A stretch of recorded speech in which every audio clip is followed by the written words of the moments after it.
আসসালামু আলাইকুম রহমতুল্লাহ। সম্মানিত প্রিয় ভিউয়ার্স, আজকে আপনাদের সাথে গুরুত্বপূর্ণ একটা বিষয় শেয়ার করব।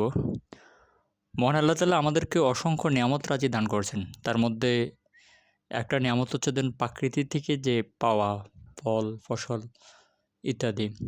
যে আমরা যে ফলগুলা প্রতিনিয়ত প্রাকৃতি থেকে পাচ্ছি, মহান আল্লাহ তাআলার একটা বড় নেয়ামত। তো এগুলা আমাদের শরীরের জন্য নানা ধরনের রোগ প্রতিরোধ এবং আমাদের জন্য বিভিন্ন ভিটামিনের যে অভাব সেগুলা পূরণ করে থাকে। তার মধ্যে একটা হচ্ছে লেবু, যে লেবুতে আমরা সবাই জানি এটা ভিটামিন সি পাওয়া যায়। এই লেবুর উপকারিতার মধ্যে রয়েছে যে আমাদের হজম সহায়ক। লেবু আমরা যদি তাজা লেবু খাই, আমাদের শরীরের হজম সহায়ক হবে। তারপর শরীর ঠান্ডা রাখে, শরীরের যে ডিহাইড্রেশন দূর করে, পানি শূন্যতা, বিশেষ করে গরমের সময় যে পানি শূন্যতা হয়, তখন আমরা বেশি, বেশি লেবুর শরবত খাওয়ার চেষ্টা করব। অবশ্যই তাজা লেবু হতে হবে। তারপর হচ্ছে যে লেবুতে যদি আমরা একটু লবণ মিশায় খাই, যে ইলেক্ট্রোলাইটের যে ঘাটতিটা থাকে ওটা পূরণ করে থাকে।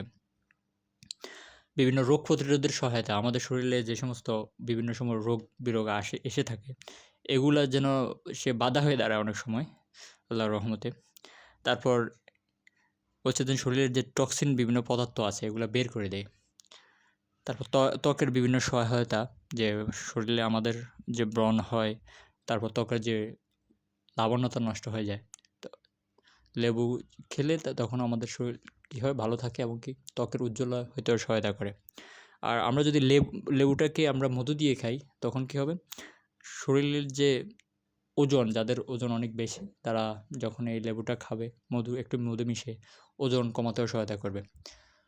আমরা অনেক সময় বিভিন্ন সময় জার্নি করি, ভ্রমণ করে এসে তখন শরীর বিষণ্ণতা মনে হয় লং সময় জার্নি করার কারণে। কারণ হচ্ছে আমাদের শরীরে তখন নানা ধরনের টক্সিন, বিষাক্ত প্রবেশ করে ধুলাবালির মাধ্যমে, আবহাওয়া থেকে, গাড়ি থেকে ইত্যাদি। তখন আমরা যদি বাসায় এসে একটা তাজা লেবুকে এই মিশিয়ে আমরা যদি পানির সাথে একটু লবণ দিয়ে যদি খাই, অবশ্যই বিশুদ্ধ পানি নিতে হবে, তখন আমাদের শরীর ভালো লাগবে।